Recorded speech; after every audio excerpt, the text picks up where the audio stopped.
कल women's day था और मीडिया में सब लोग अपने आप को अच्छे बच्चे साबित करने के लिए विमेन एम्पावरमेंट कर रहे थे। चलिए विमेंस डे के ओकेज़न पर मैं भी एक अपनी बात रख लेता हूँ। हालांकि संभव है कि मैं जो बात कहने जा रहा हूँ विमेन को अच्छा लगे या न लगे, it will depend on them.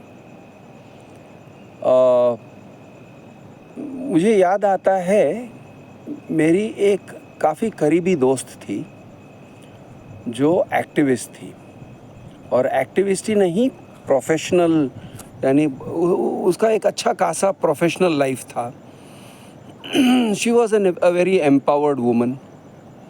वो कभी मुंबई, कभी इधर, कभी उधर, कभी श्रीलंका घूमती थी अपने प्रोफेशनल काम और अपने एक्टिविस्ट काम, अपने सोशल कामों में, लेकिन अपने फैमिली को और अपने बच्चे की परवरिश को वो बहुत ध्यान देती थी। मतलब वो अभी भी है, मैं उसके टच में नहीं हूँ। उसका बच्चा छोटा था, उसके पति भी थे और एंड एविडेंटली उनकी शादी अच्छी चल रही थी, तो वो अपने बच्चे पर ध्यान दे रही थी। और यहाँ मुंबई आकर वो फ़ोन किया करती थी कि मेरे बच्चे की जो नैनी है वो आई है कि नहीं, घर में सर्वेंट आई हैं कि नहीं, सर्वेंट ने ठीक से काम किया है कि नहीं, वो सब यहाँ मुंबई आकर कंट्रोल कर रही थी। और इसी संदर्भ में उसका एक और फीमेल एक्टिविस्ट के साथ एक दिन बात हुआ, एक मीटिंग चल रहा था और मैं भी वहाँ पे प्रेजेंट था। तो इसी संदर्भ में उसने कहा कि यार कभी मुझे ऐसे लगता है, वो दो औरतें कहती हैं, कभी मुझे ऐसे लगता है कि हमको भी एक पत्नी की ज़रूरत है, वी नीड अ वाइफ। वो बात मेरे जहन में बैठ गई, काफ़ी डीप बात थी। We need a wife. उस बात को मैं थोड़ा सा अनपैक करता हूँ। वी नीड अ वाइफ, उस औरत ने कहा। उसका मतलब कुछ ऐसा था कि हमें एक असिस्टेंट चाहिए जिसको हम डायरेक्ट कर सकते हैं और वो रिश्ते से हमारे साथ बंधा हुआ हो। She should be tied to us in a relationship. मतलब ऐसे नहीं कि नौकर है, नौकरानी है, आती है जाती है, कभी सैलरी ले लिया और गायब हो गई और फिर कह देती हैं, अगले दिन फ़ोन करके कहती है मेम साहब मैं आज से नहीं आ रही हूँ। ऐसे नहीं, there has to be a permanence. ये मैं उसमें से समझ रहा हूँ, from that sentence, from that statement. और मुझे वो बात काफ़ी हद तक ठीक लगती है और आज भी वो बात ठीक लग रही है। और मैं जो कहने जा रहा हूँ इन टर्म्स ऑफ मैरिजेस, मैं जो कहने जा रहा हूँ, I M proposing actually that the woman in any couple needs a wife. मैं ये कहने जा रहा हूँ, मतलब पति, पत्नी और वो। अब वो can be of either gender, can be a man, can be a woman. Sahib Bibi Aur Ghulam हो सकता है, या फिर मैं तुलसी तेरे आंगन की भी हो सकता है, यानी पति पत्नी और वो फीमेल, वो can be a female also. लेकिन आपको लगेगा अरे मैं अफेयर करने की बात कर रहा हूँ या फिर ओपन रिलेशनशिप्स की बात कर रहा हूँ। मैं ओपन रिलेशनशिप्स की भी बात नहीं कर रहा हूँ, नॉट दिस टाइम। मैं जो कह रहा हूँ कुछ ऐसे कह रहा हूँ, और आपको अगर लगता है कि ये कानून में पॉसिबल नहीं है तो मैं कह रहा हूँ बिल्कुल कानून में पॉसिबल है, कोई दिक्कत नहीं होती है, कर सकते हो, इट इज़ हाईली पॉसिबल। सिर्फ ये है कि हमारे समाज में बहुत सारे माइंड ब्लॉक्स रहते हैं कि ऐसे पॉसिबल नहीं है, वैसे पॉसिबल नहीं है, ये ठीक नहीं है, वो ठीक नहीं है, इक्वालिटी की ज़रूरत है। तो मैं ये भी कहने जा रहा हूँ कि ये जो पति पत्नी और वो है, तो वो will not be an equal person, वो will not be an equal partner, she will be a lesser person, she will not be an equal person. या फिर if it is a guy, Sahib बीवी और गुलाम, वो रहेगा गुलाम। That is what I am discussing. अब तुम कहोगे यार गुलामी की बात करना कहाँ पे सुलझा हुआ है, ये कैसी बात है कि गुलामी की बात करते हो। गुलामी भी इंसानों में एक इंस्टिंक्ट है। मैं जो कह रहा हूँ पॉलिटिकली हाईली इनकरेक्ट होगा, लेकिन फिर भी कह देते हैं। आपको लगता है कि हर एक को इक्वालिटी चाहिए होता है, हर एक को इक्वालिटी नहीं चाहिए होता है। कुछ लोगों को चाहिए होता है गुलामी। एक्चुअली उनके अंदर से उनका जो पोजीशनिंग है वो इस तरह से होता है कि काश कोई मुझे बताए कि मैं क्या करूं, काश कि कोई मेरा लीडर बन जाए, काश कि कोई मुझे कंट्रोल करे, कि मुझे अपनी ज़िंदगी के लिए ज़िम्मेदारी न लेना पड़े, कि कोई और मेरी लाइफ की ज़िम्मेदारी ले। लेकिन मैं बड़ी हो गई हूँ या बड़ा हो गया हूँ, आई बिकम एन अडल्ट, अब मुझे अपनी लाइफ की ज़िम्मेदारी लेनी पड़ रही है। People are not willing to take responsibility for my life. वो मेरे डिसीजंस के लिए वो रिस्पॉन्सिबल नहीं होना चाहते हैं, या वो मेरे लाइफ के लिए रिस्पॉन्सिबल नहीं होना चाहते हैं। तो मुझे इक्वालिटी का पोजीशन लेना पड़ रहा है मजबूरन। इस तरह के भी लोग हैं, इस टेम्परामेंट के लोग हैं, कई सारे हैं, in both genders, in man and woman. और ये कोई शर्म की बात भी नहीं है, दिस इज़ नॉर्मल। इंसानों में इस तरह का सोच होना एक बहुत ही नॉर्मल चीज़ है। इसमें कोई उसको we don't have to view it with any kind of shame and humiliation. Dominant लोग हैं, सबमिसिव लोग भी हैं, और उनके अंदर से सबमिसिवनेस फूट के चिल्ला के बाहर आना चाहता है। ओके, उनके अंदर वो सबमिसिवनेस है, उसको रिकग्नाइज करना ज़रूरी है, क्योंकि हम एक माइथोलॉजी में जी रहे हैं कि हर किसी को इक्वालिटी चाहिए। लेकिन चलिए इस टॉपिक पे थोड़ा बाद में बात करते हैं कि वो सबमिसिवनेस का इंस्टिंक्ट क्या है, दोबारा इसी टॉपिक पर भी लेते हैं। लेकिन पहले ये जो मैं कह रहा हूँ कि पति पत्नी और वो the woman saying I need a wife, इसका फंडा क्या है ये पहले समझते हैं। दोस्तों, जैसे आप जानते हो आजकल बहुत सारी औरतें जॉब ही नहीं करियर संभालते हैं। जॉब एक ऐसी चीज़ है कि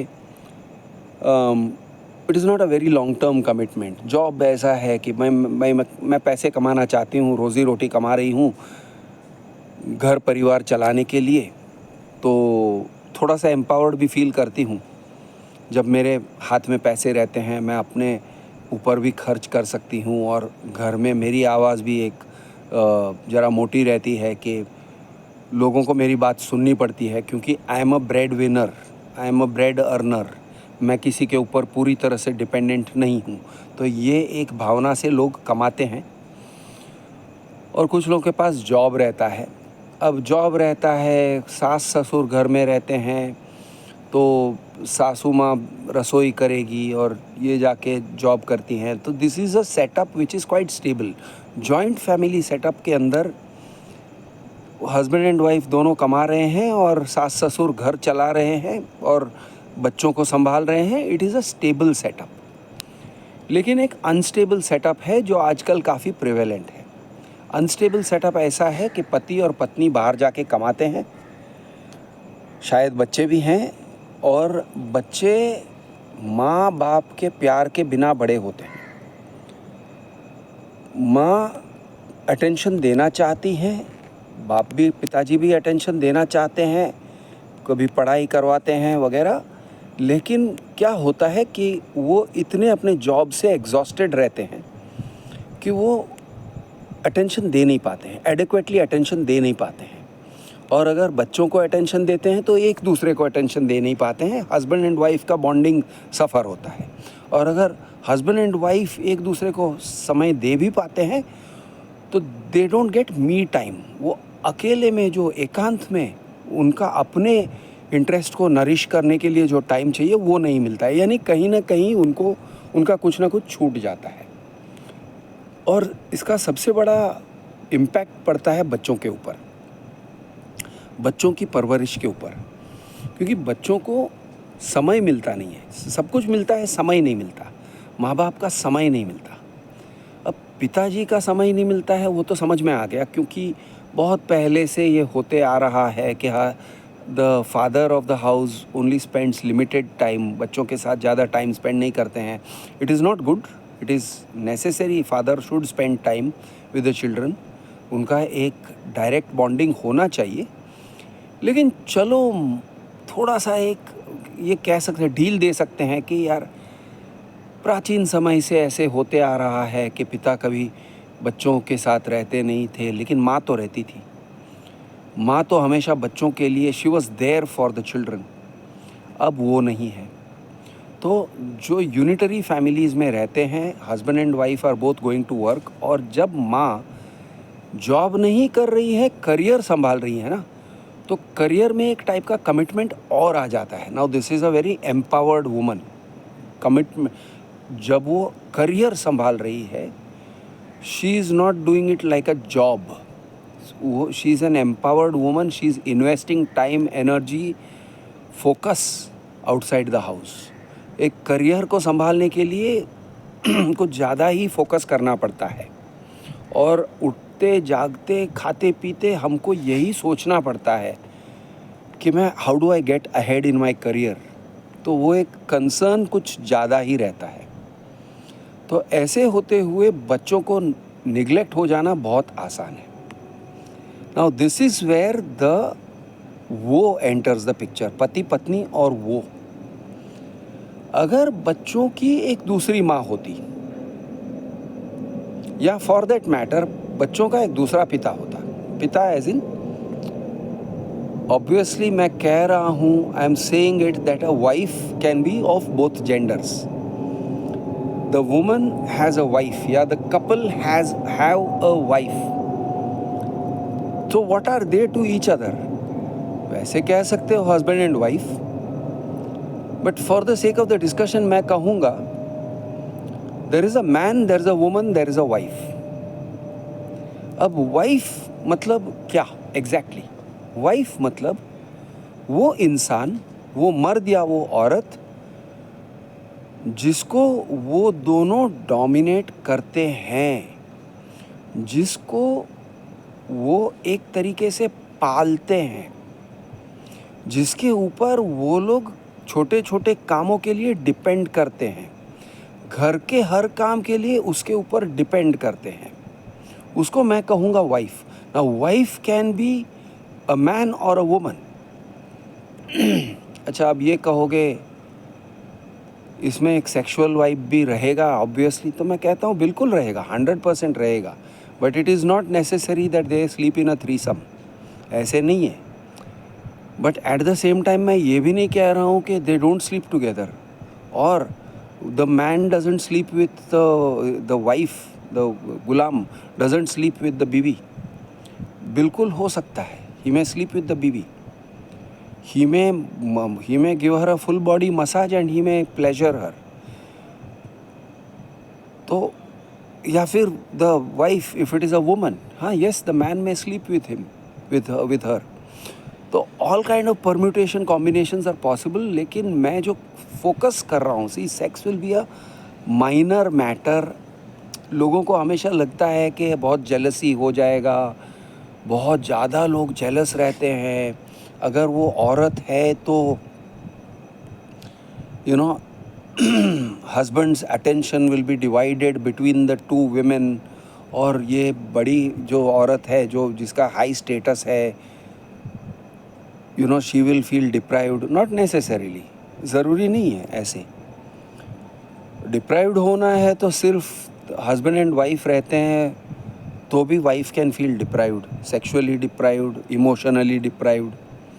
डिप्राइव्ड फील करना है तो दो लोगों के बीच में काफ़ी है to feel deprived. For that matter husband also, अगर उसे सेक्सुअली डिप्राइव्ड फील करना है या इमोशनली डिप्राइव्ड फील करना है, अकेलापन महसूस करना है, तो दो लोग रहते हैं तो भी अकेलापन महसूस करते हैं। बल्कि मैं ये कहता हूँ it is more likely that if you are only two persons struggling with careers और बिजनेसेस जो भी हो आप, और पूरा अपना फोकस बाहर के तरफ है, बिजनेस करियर ये वो, लेकिन घर चलाने के लिए you both need a wife, husband and wife both need a wife, तो वो एक दूसरे को वाइफ बनाने के चक्कर में रहते हैं, वो एक दूसरे को डोमिनेट करने के चक्कर में रहते हैं, वो एक दूसरे के ऊपर दमन करने, उनको कंट्रोल करने के चक्कर में रहते हैं. This is a very frequent occurrence between husband and wife आज के ज़माने में, जो पहले कम हुआ करता था, because it was not husband and wife में who is the dominant, husband is dominant, wife is submissive. ये एक कल्चरली इंग्रेंड चीज़ थी, एक कल्चरली इंग्रेंड फिनोमिनन था पहले. लेकिन आज के ज़माने में it is not so obvious कि wife will be submissive and husband will be dominant. कभी कभी और कई बार देखा जाता है कि wife has a strong dominant streak, और जब किसी और को डोमिनेट नहीं कर सकती है तो हस्बैंड को डोमिनेट कर देती है, और डोमिनेट करके उसके मेल स्पिरिट को पूरी तरह से तोड़ के रख देती है. She just fucking breaks a spirit. Okay, तो ये होता है. There is a continuous competition, दो लोगों के बीच में continuous competition. Who is dominant, who is the wife, who is the wife, ये कंपटीशन लगा रहता है उन दोनों के बीच में, हस्बैंड एंड वाइफ के बीच में. शी विल से तुमने झाड़ू नहीं किया, तुमने बर्तन नहीं किया. ही विल से मैं थका हुआ हूँ, वो बोलेगी मैं भी थकी हुई हूँ, मैं भी बाहर से आई हूँ. They try to dominate each other. So it is not a good vibe. Suppose there is a third person. अब ये जो है मैं बात कर रहा हूँ इमोशनल स्टेबिलिटी के बारे में. सी, जब वो दो रहते हैं और दोनों बाहर जा रहे हैं, कमा के आ रहे हैं, they need someone who is dedicated to the house, जो घर में रहेगा या रहेगी, जो काम करेगा या करेगी घर का काम, जिसकी रिस्पॉन्सिबिलिटी घर के काम में है और जिसकी रिस्पॉन्सिबिलिटी बच्चों में है. Okay, the focus of that person's responsibility is the children. अब आप पूछोगे उसके बच्चे हुए तो हाँ बिल्कुल, उसके भी बच्चे हो सकते हैं जो इसी घर में पलेंगे. And because they are the child of a low status individual, तो वो बच्चों का भी हो सकता है कि स्टेटस थोड़ा कम होगा. It is possible. ये भी हो सकता है कि नहीं है, ऐसे नहीं है, क्योंकि वो अपनी कला यानी अपनी कार्य कुशलता से, अपने टैलेंट से, अपने काम करने की क्षमता से, that person can also have a good grip on both of them, the husband and wife. So मैं basically what I am saying here is, हम एक मेंटल ट्रैप में फंसे हुए हैं कि जिस तरह से शादी हस्बैंड एंड वाइफ का एक बहुत ही एक Victorian, it's a very Victorian kind of a concept, man and wife, एक पति एक पत्नी. थोड़ा सा मैं इस्लाम के तरफ झुक रहा हूँ इन दिस पर्टिकुलर इंस्टेंस, कि एक पति के दो पत्नी हो सकते हैं. लेकिन अगर मैं कहता हूँ दो पत्नी हो सकते हैं, मैं ये भी कह रहा हूँ एक पत्नी के दो पति हो सकते हैं, एक औरत के दो मर्द भी हो सकते हैं. It depends on their mental makeup. उन दोनों का टेम्परामेंट क्या है. लोगों को हमेशा ये एक डर लगा रहता है, या उस बात का ये एक मेंटल ब्लॉक है कि जेलसी हो जाएगा, ज़बरदस्त जेलसी हो जाएगा. दो मर्द कहेंगे, क्या कहते हैं वो, एक मियान में दो तलवार नहीं रह सकते हैं. अरे यार, लोड़ा तलवार नहीं है और चूत मियान नहीं है. ओके, सो ये एक मियान में दो तलवार नहीं रह सकते, और ये टाइप के सारे नॉनसेंस सेइंग्स से हमारा दिमाग भरा हुआ है. बिल्कुल रह सकते हैं, बिल्कुल रह सकते हैं. And it is not even a sexy. ऐसे नहीं है कि they will be having sexy time, हर समय वो एक दूसरे को चोदते रहेंगे, मज़े करते रहेंगे, ऐसे भी नहीं है. It will be a very ordinary गृहस्थी, बहुत ही सिंपल, बहुत ही ऑर्डिनरी गृहस्थी हो सकती है. कोई उसमें आपको यानी ऐसे नहीं लगेगा कि दे आर थ्रीसम्स कर रहे हैं, मज़े कर रहे हैं हर समय, they are enjoying sex and they are living a very high life, ऐसे नहीं है. It is quite mundane, it's quite ordinary. लेकिन मेरा एक प्रोपोजिशन ये है, what I am suggesting, okay, and it is a suggestion. My suggestion is that it would be a more emotionally stable या socially stable बोलो, socially stable arrangement. Socially stable, अब socially stable और emotionally stable ये क्या है? Socially stable मतलब ऐसे कि if the wife, let us so there is a man, there is a, let us call it साहिब बीवी और गुलाम. गुलाम कैन बी इधर जेंडर, ऐसे समझ के चलो, ओके, फीमेल गुलाम या मेल गुलाम. साहिब बीवी और गुलाम अगर हैं तो अगर साहिब रूठ गया तो बीवी गुलाम से कंफर्ट ले सकती है. She can derive emotional comfort from Ghulam, she can derive emotional support from Ghulam, she can derive actual practical support from Ghulam Sahib को मनाने में.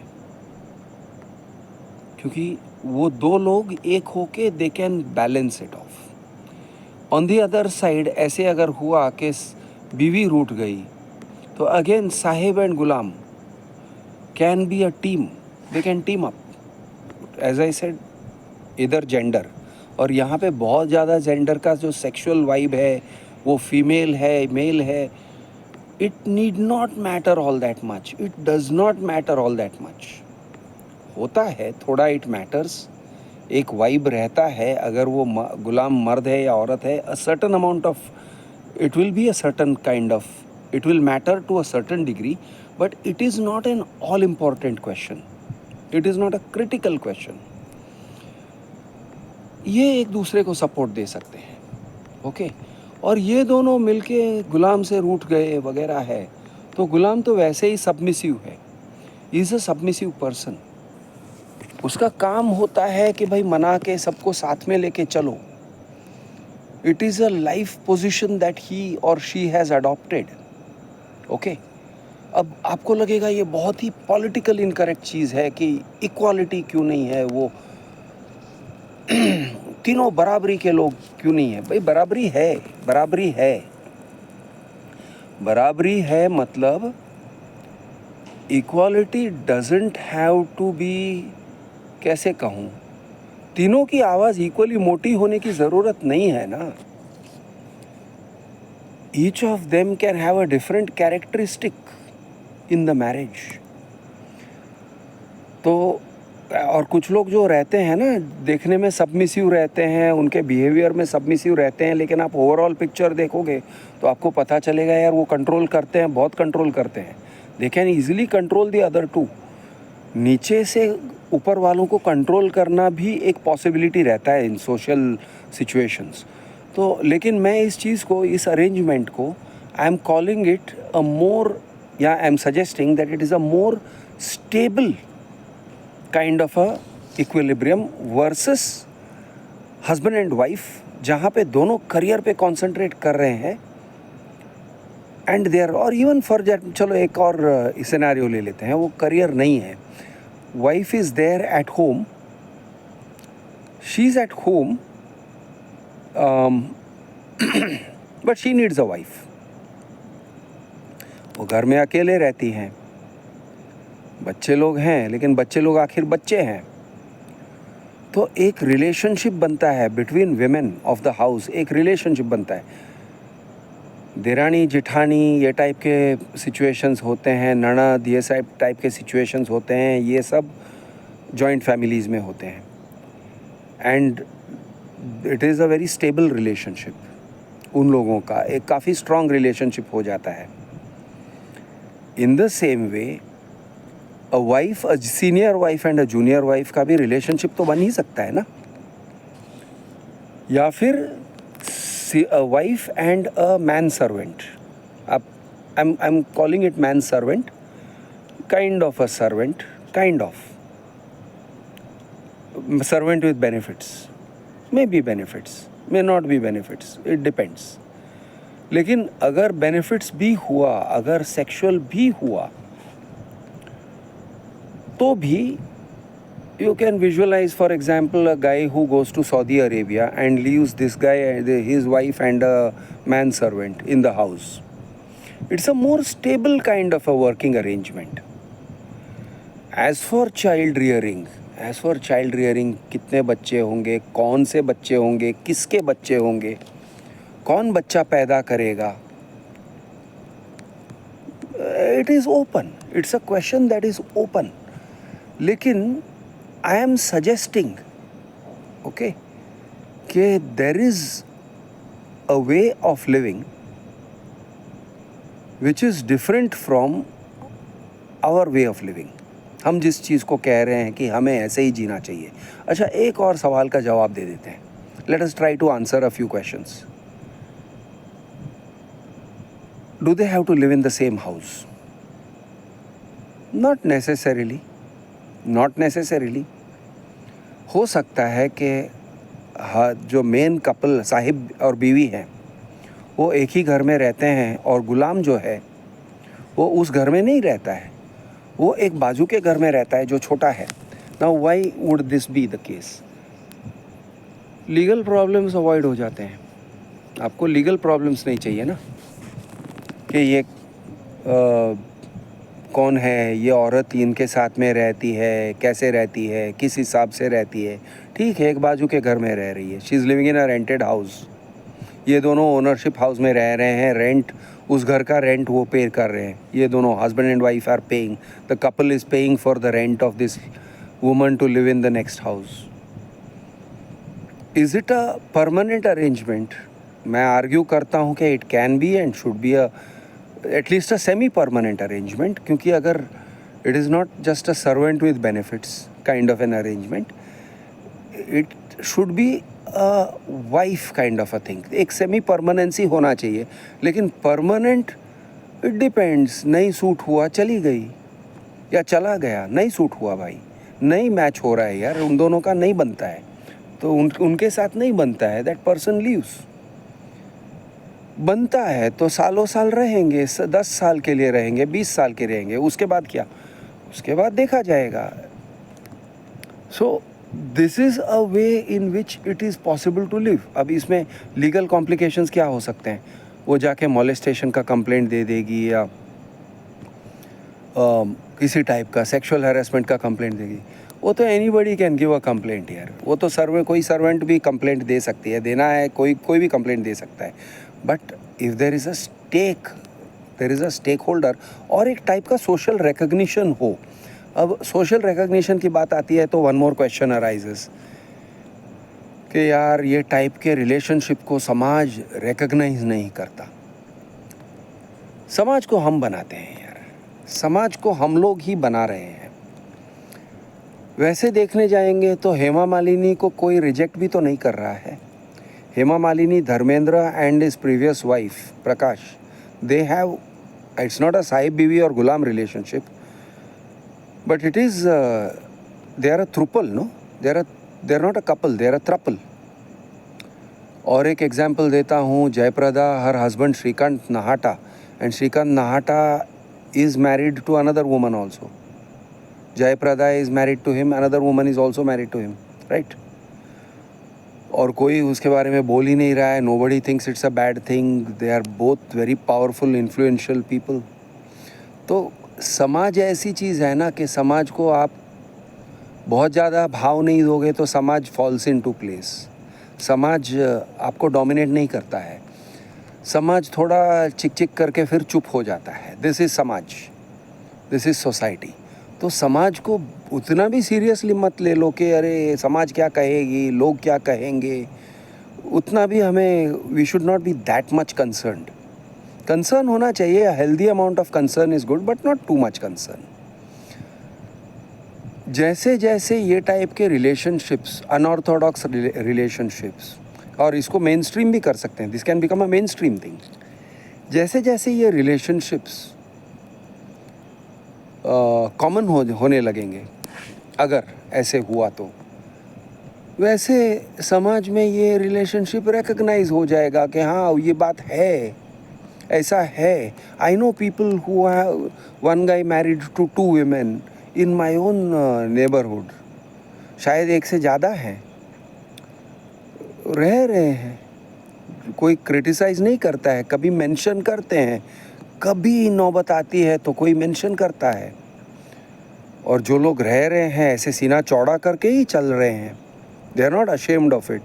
तो ये जो चीज़ है ना, अगर आप मेन स्ट्रीम करते हो किसी चीज़ को, नॉर्मलाइज कर देते हो, तो इसमें शर्म की बात या ऐसी कोई अजीब फील करने की बात नहीं है. It's nothing to feel guilty, it is nothing to feel unusual also. वैसे एक और बात बताता हूँ. पहले अगर किसी को शी इज़ माई गर्लफ्रेंड कह के इंट्रोड्यूस करते थे या ही इज़ माई बॉयफ्रेंड कह के इंट्रोड्यूस करते थे तो लोगों को बड़ा अजीब लगता था. बहुत शर्मिंदगी महसूस होती थी. लोग यानी बहुत सोशली एम्बेरसमेंट, ऑकवर्ड फील करते थे. I think it has become quite normal now. किसी को गर्लफ्रेंड कह के इंट्रोड्यूस करना, बॉयफ्रेंड कह के इंट्रोड्यूस करना एक नॉर्मल सी चीज़ है. देयर इज़ नो वह बहुत क्या हमको यानी ऐसे नहीं है ना. ऐसे नहीं होता है ना आजकल. ऐसे नहीं होता है, at least in urban setups. I have seen 35-year-old 40-year-old women. वो कहते हैं कि हाँ वैसे I meet her walking her dog.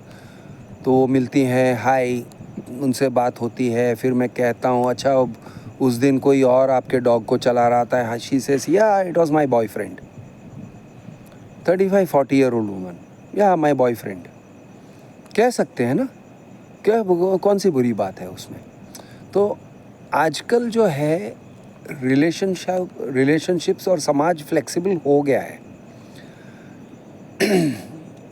तो हमें एक अपॉर्चुनिटी मिलता है to come out of dogmatic ways of looking at relationships. देखो, एक हस्बैंड एंड वाइफ मैरिज से डरते हैं. क्यों डरते हैं? अरे यार आजकल औरतें जाके कंप्लेंट कर देती हैं, डोमेस्टिक वायलेंस केस कर देते हैं, and so on and so fourth. ये टाइप का फियर छाया हुआ है. और फिर लोग कहते हैं, मेन कहते हैं, मेंस राइट एक्टिविस्ट कहते हैं, मेन विल गो और देयर ओन वे, हमको शादी नहीं करना है, and so on. There can be other alternatives ना. There can be other alternatives. एक ही ऑल्टरनेटिव है क्या कि नहीं हम ज़िंदगी भर कुंवारे रहेंगे, शादी मत करो, प्रॉब्लम हो जाता है. There are other ways to solve the problem. Being a throuple, not a couple. Now being a throuple, does it happen at the same time? Do two guys fall in love with one woman and get in bed with her on the same day at the same time and marry her? And no, not necessarily. Husband and wife meet. After some time they find a third guy. Or let me give you alternative scenario. ऐसे हो सकता है कि एक couple है और वो दोनों का अच्छा चल रहा है. It's a normal relationship, little bit rocky, and then they find a third guy. And the third guy is a very rich guy, sugar daddy. ठीक है. अब ये शुगर डैडी ही enters into their life. Okay. अब मैं जो कहने जा रहा हूँ थोड़ा सा लोगों को ऑफेंसिव लगेगा कि क्या यार ये रंडीबाजी कह रहा है, रंडीबाजी की बात कर रहा है. ठीक है, consider it. So the sugar daddy enters into their life. Needless to say, he is attracted by the woman. Sugar daddy, very rich guy. बड़ी बड़ी गाड़ियों में घूमता है, बड़े घर में रहता है and all that. Higher status individual. And the three of them together form a kind of a long-term relationship. अब इसका एडवांटेज इन दोनों को ये होता है अपवर्ड सोशल मोबिलिटी.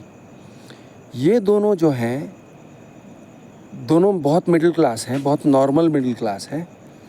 ये अपर क्लास का बंदा जो उनके इसमें आ गया, शुगर डैडी बोलो उसको, okay, he has now elevated their social status. वो अब एक अलग ही लेवल में उठते हैं, बैठते हैं, घूमते हैं, बड़ी बड़ी गाड़ियों में घूमते हैं. Do they own those cars? No. Do they own those houses? No. but they are now related to him. Are you saying it should not happen?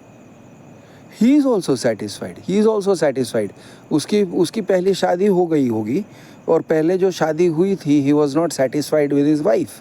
उसकी वाइफ भी रिच थी लेकिन she was a rich bitch. तो नहीं हो रहा था, उन दोनों का मैच नहीं हो रहा था, ईगो क्लैशेस होते थे, तरह तरह के प्रॉब्लम्स होते थे. दोनों यूरोप घूम के आते थे और फिर फुल अबोला. आपस में बात करना भी क्या, यानी सोना तो दूर रहा, they could not even stand each other's faces. साथ में सोते तो नहीं थे. It was a rocky relationship. अब now this guy sugar daddy meets this woman who finds him as a she is sugar baby. Now आप बोलोगे अरे हस्बैंड रंडीबाज है, वो पिम्प है. Okay, you can say that, you can condemn it, we can do name calling, but is it not a viable social arrangement? I think it is. मैं कहता हूँ कि बिल्कुल ऐसे हो सकता है. एक और एग्जाम्पल लेते हैं. हस्बैंड वाइफ, ये एक मूवी था जिसमें श्रीदेवी और अनिल कपूर का एक फिल्म था. और Urmila Matondkar is a very rich woman. मैं उस मूवी का नाम भूल गया हूँ. Sridevi is a very rich woman. She wants to buy Anil Kapoor. अब श्रीदेवी को चाहिए था, Urmila Matondkar was a very rich woman and Sridevi को ज़िंदगी के ऐशो आराम चाहिए थे. तो she sells her husband, I think 3 crore या ऐसे कोई अमाउंट के लिए she sells her husband. And this guy becomes the husband of Urmila Matondkar. ठीक है. Now let us take this a similar scenario.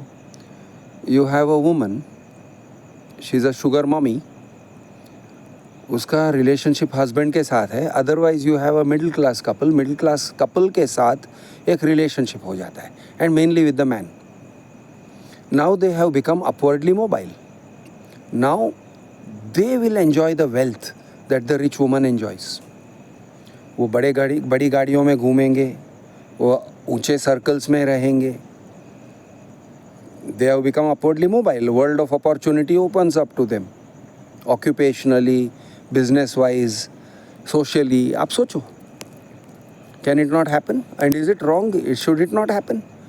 आज के इस ज़माने में हम इस चीज़ को कंडेम करेंगे, बोलेंगे क्या है, वाइफ ने अपने हस्बैंड को बेच दिया फॉर ऐशो आराम. No, it's a practical real world decision. No, real world decision है ना, कर सकते हैं ना. तो ये 2 सिनेरियोस थे. वैसे बहुत सारे और सिनेरियोस हैं, for example husband and wife keeps poor health. उसका हेल्थ अच्छा नहीं रहता है, तो a younger woman comes in, या a more fit woman comes into the marriage. उसका हेल्थ भी अच्छा है, उसको वो सब कुछ संभाल सकती हैं. She is more capable. She supports the sick woman and her husband. Is that wrong? She can't do that? She shouldn't do that? She is capable of supporting. Physically, काम करके, इमोशनली ऑल्सो. नहीं तो क्या, husband बेचारा अकेला अपनी invalid सिक bedridden बीवी को संभालते रहेगा ज़िंदगी भर, तड़प के संभाल के उसको किसी तरह से ही विल नर्स हर. ऐसे ज़रूरी है क्या? Is it necessary for them to live a life like that? Is that the only solution? I don't think so. और एक सिचुएशन ले लो. Wife is fit, husband is unfit मतलब गरीब, यानी एकदम बेचारा है, हालत ख़राब है. ओके, अब या इकोनॉमिकली भी उसका हालत ख़राब है, वो कमा नहीं सकता है. Wife is healthy, normal, sexually robust. Okay, उसमें हर बात है जो एक मर्द को चाहिए, लेकिन उसका बदनसीबी है कि husband is in a bad shape. Okay, वो फिज़िकली बैड शेप है, वो प्रोफेशनली ऑक्यूपेशनली भी बैड शेप है. Now what is the solution? She should leave him. एक सॉल्यूशन हो सकता है, इसको छोड़ दो. दूसरा सॉल्यूशन है नहीं, उसी के साथ रहो, ज़िंदगी भर निभाओ, कैसे भी करके लिव एन अनसेटिस्फैक्ट्री लाइफ। तुम काम करो, तुम बाहर जाओ, तुम कमा के आओ, एट द सेम टाइम इसको भी पालो, किसी तरह से बच्चे की तरह पालो उसको। Is there a third solution? Yeah, there is a third solution. Third solution is she marries a more capable man. She marries or she enters into a relationship with a more capable man. At the same time इसको desert नहीं करती हैं। ये जो weakling है, जो incapable है, जो जिसको सपोर्ट की ज़रूरत है, she is not emotionally detaching from him. Maybe she sexually detaches, maybe she doesn't also. It can be a different vibe. उन दोनों का कुछ होता होगा. She may give him love in whatever way she wants. She doesn't have to desert him. But she is satisfied. उसकी life अच्छी है. Her life is satisfactory. Why is it wrong? ऐसा क्यों है कि हम कहेंगे नहीं छी ऐसे थोड़ी होता है? तो छी ऐसे थोड़ी होता है मतलब she has to live a miserable life, she has to live, उसे एक इमोशनल गरीबी में जीना पड़ेगा। She has to live a life of regret, जहाँ पे एक अपाहिज पति या एक बीमार पति, क्रॉनिकली बीमार पति या इनकेपेबल पति को लेके किसी तरह से वो ज़िंदगी भर का बोझ बना के जिए, या फिर क्रूरता से उसको डाइवोर्स करके उसको छोड़ के चले जाओ। Should she? Is it necessary? Is that the only solution? तो मोर और लेस मैं समरी में ये कहना चाहता हूँ कि हमारा जो समाज है और हम जिस तरह से समाज को सोचते हैं ना, हम जिस समाज को इमेजिन करते हैं, ज़रूरी नहीं है कि वो एक ऑर्थोडॉक्स हस्बैंड वन वाइफ वाले मॉडल से ही इमेजिन करें। ऐसे ज़रूरी नहीं है। It is not necessary. हम अगर if we cannot imagine an alternative way और many alternative ways of living, वो हमारी इमेजिनेशन की कमज़ोरी है। We are incapable of imagining it and implementing it. वो हमारी कमज़ोरी है। अगर हम एक प्लान बना लेते हैं या फिर हम एक सोच बना लेते हैं कि basically relationships are for humans या institution of marriage is for humans are not for institution of marriage। आप सोचो important क्या है? क्या ऑर्थोडॉक्सी कि नहीं ऐसे ही होना चाहिए, एक हस्बैंड एक वाइफ लाइफ लॉन्ग, और फिर वो जैसा भी हो जो भी हो उसके साथ निभाएंगे ऐसे ही विथ लिमिटेशंस, वफादारी, एक चूत एक लंड, ये क्या है? कौन सा बचपना है यार? कौन से बचपने में फंसे हुए रहते हैं हम लोग? ऐसा ज़रूरी है क्या? Is this the extent of, यानी why are we drawing these lines like this? कितना आर्बिट्ररी लाइन है, कितना चूतिए वाला लाइन है, कितनी कम इमेजिनेशन है, कितनी इमेजिनेशन की गरीबी है ऐसी सोच में। There are so many ways of living.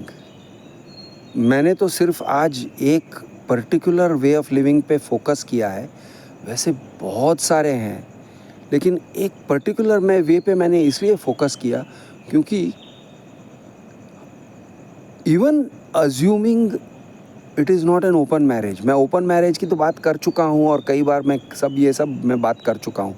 अब मैं ओपन मैरिज की भी बात नहीं कर रहा हूँ, मैं वफादारी की बात कर रहा हूँ, मैं परमानेंस की बात कर रहा हूँ, मैं लॉन्ग टर्म रिलेशंस की बात कर रहा हूँ, मैं फैमिली यूनिट की बात कर रहा हूँ, मैं चाइल्ड फ्रेंडली वर्ल्ड की बात कर रहा हूँ। हस्बैंड वाइफ डिवोर्स करके फिर बच्चा कभी इधर कभी उधर, विजिटेशन राइट्स भेजे का माँ चोद देते हैं ये लोग। ये क्यों ये सब करने की ज़रूरत क्या है यार? You can imagine so many more constructive ways of living. There are so many more constructive ways जो यानी इंस्टीट्यूशन ऑफ मैरिज वो नहीं है जो सदियों से चलता आ रहा है या हमारे इमेजिनेशन में सदियों से चलता आ रहा है. By the way, it is not even in reality. हर जगह में ये वन मैन वन वुमन वाला फंडा नहीं है. आज भी आप कई जगह में देखोगे, आप जस्ट किन्नौर में मैरिज का मॉडल देख लो, आप हरियाणा में मॉडल्स देख लो. There is polyandry. जब एक फैमिली में 2 भाई 3 भाई 4 भाई होते हैं, अब हर एक भाई को एक अलग बीवी अगर मिलती है ना, तो वो हर एक भाई के अलग बच्चे होंगे, अलग परिवार होंगे, और फिर वो जो उनका जो लैंड है वो डिवाइड हो जाएगा. तो इसके लिए उन्होंने क्या इलाज निकाला है, वहाँ के फार्म कम्युनिटीज़ ने ये इलाज निकाला है. कभी कभी गुप्त राज होता है, कभी कभी ओपन सीक्रेट होता है, कभी कभी वो एकदम खुल्लम खुल्ला होता है. ये होता है कि 4 भाई या 5 भाई या 2 भाई एक ही पत्नी से शादी करते हैं. औरत एक और पति 3 या 4 या 5. ऐसे क्यों? ताकि लैंड डिवाइड ना हो, ताकि अलग अलग हस्बैंड्स के अलग अलग बच्चों के बीच में फिर डिस्प्यूट ना हो कि ज़मीन किसकी है और घर किसका है. तो वो क्या करते हैं, एक ही पत्नी. Now obviously she is having sex with all of them, and it is not something exciting, it is not something क्या बहुत ही आपको रॉन्ची कोई ब्लू फिल्म जैसा सिनारियो नहीं मिलेगा, because it is reality. It's just sex यार, it's just normal man woman relationship, love making जिस तरह से होता है अपने नेचर के हिसाब से करते हैं. तो these are very prevalent things in many parts of India. मैं दूर देशों की बात नहीं कर रहा हूँ, मैं इंडिया की बात कर रहा हूँ. मैं इंडिया के I am talking about north India, I am talking about Rajasthan, I am talking about Haryana, I am talking about Himachal Pradesh, I am talking about Nepal, okay, and nearby areas in India. ये normal है. Polyandry is a very normal practice, and it's practiced for reasons के economic reasons है. Okay, it's just a normal, यानी कुछ लोगों को शर्म आता है इसलिए बोलते नहीं है. तो वो जो बहू है वो पहले एक ही भाई को ब्याह कर आती हैं, but then it is common knowledge that she is having sexual relations with all the brothers. लेकिन बात नहीं करते हैं. They don't talk about it. They do it, they don't talk about it. The other brothers don't get married. Supposedly they don't get married. On the face of it they are unmarried, actually they are married. तो इस तरह से होता है. तो यानी there are so many different ways in which these things happen. तो कहने का मतलब कि ये अनयूजुअल नहीं है. मैं जो कह रहा हूँ ना, it is unusual only to the main stream Indian. और वो भी अर्बन इंडियन को बहुत ज़्यादा झटका लगेगा कि ये क्या बोल रहे हो यार, ऐसे कैसे हो सकते हैं यार, कितनी गंदी बात कर रहे हो, कितनी गंदी सोच है. उतनी भी गंदी सोच नहीं है. वैसे राजस्थान में, ओके, और मैं पर्टिकुलरली राजस्थान का नाम ले रहा हूँ, ये कई बार ऐसे होता था कि जो बड़े घर के जो राजपूत द किंग्स और द लॉर्ड्स, उनकी नौकरानियाँ होती थी. वो नौकरानियों के अपने पति होते थे. पति और यानी पति के नॉलेज के साथ में नौकरानी इसके साथ अफेयर करती थी, या अफेयर बोलो या जो भी बोलो, और उनके बच्चों को प्रिविलेजेस मिलते थे. She used to sleep with the गांव के मुखिया या जो भी हैं, the high placed individual, and there were advantages for everybody. Everybody got an advantage in that. Social upward mobility सबका होता था कि वो लोग उस घराने से जुड़े हुए लोग हैं. ये घर, ये औरत, ऐसे भी नहीं कहते थे ये औरत वहाँ जाती है, ऐसे भी नहीं. ये लोग उस घराने के चहीते लोग हैं.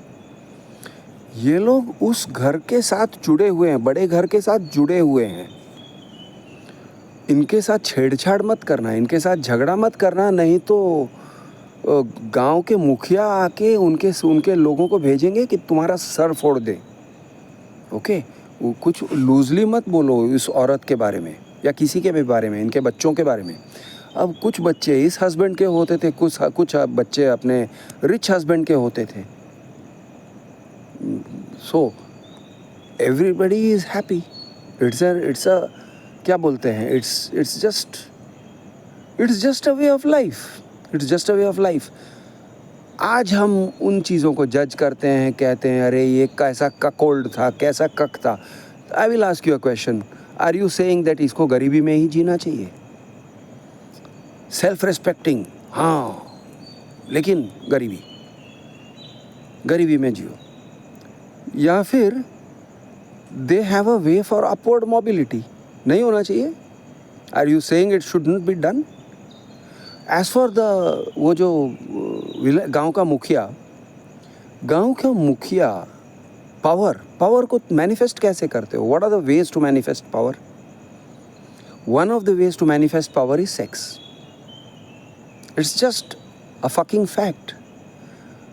पावर ठीक है, ऐशो आराम है, पैसे हैं, घोड़े हैं, बड़े सी हवेली है, बहुत सारे नौकर चाकर हैं, और उसके बाद नौकर चाकर हैं, सुख सुविधाएं हैं, और उसके बाद if you are a powerful man you want to fuck with a beautiful woman. तुम चाहते हो तुम्हारे गांव में अगर कोई ब्यूटीफुल वुमन है, you want to manifest power. It's just guys, it's just how it is. तुम्हारे पास पॉलिटिकल पावर है, तुम बोलोगे, तुम्हारे पास इन्फ्लुएंस है, तुम्हारी आवाज़ मोटी है, तुम कहोगे उसको बुलाओ जरा, उस औरत को ज़रा जाके बुला के लेके आओ। क्या है, बैठो इधर, नीचे बैठो, कल से काम पे आओगी, मैं घर पे काम के लिए बुला रहा हूँ। नाउ एवरीबडी इज़ क्लियर, सबको पता है वो क्या काम करवाएगा। वैसे काम भी करवाएगा, घर के काम भी करेंगे, वो इनकी पत्नी के भी पैर दबाएंगे, एंड शी विल बी घर का पोछा, झाड़ू पोछा भी करेगी, कपड़े का सिलाई भी करेगी, वो सब करेगी। She will be a part of the house hold. She will be kind of a part of the household as a servant, but she is a part of the household. Over time उसका power बढ़ सकता है. She can become more and more powerful. She can become more and more influential, क्योंकि वो अपने मुखिया से बात करती है, मुखिया के छोटे भाई से भी बात करती है, मुखिया की बीवी से बात करती हैं, मुखिया के बच्चों के साथ उसका रिश्ता होता है. She becomes maybe a favorite figure among them. It is a way to gain power. She gains power. हाँ, उसके उसी बीच में सेक्स भी होता है. She has sex with the village मुखिया और द राजपूत चीफ और वो जो भी है. It is the how things were happening. It is how things happened. It's normal. ये बहुत ही एक नॉर्मल ये है. बहुत सारे कम्युनिटीज़ हैं साउथ में जहाँ पे उनसे अगर बात करोगे ना कि ये होता है, तो वो कहेंगे हाँ ये होता है, तो उसमें क्या है, ये हुआ करता था, आज होता है, आज भी होता होगा, होता है.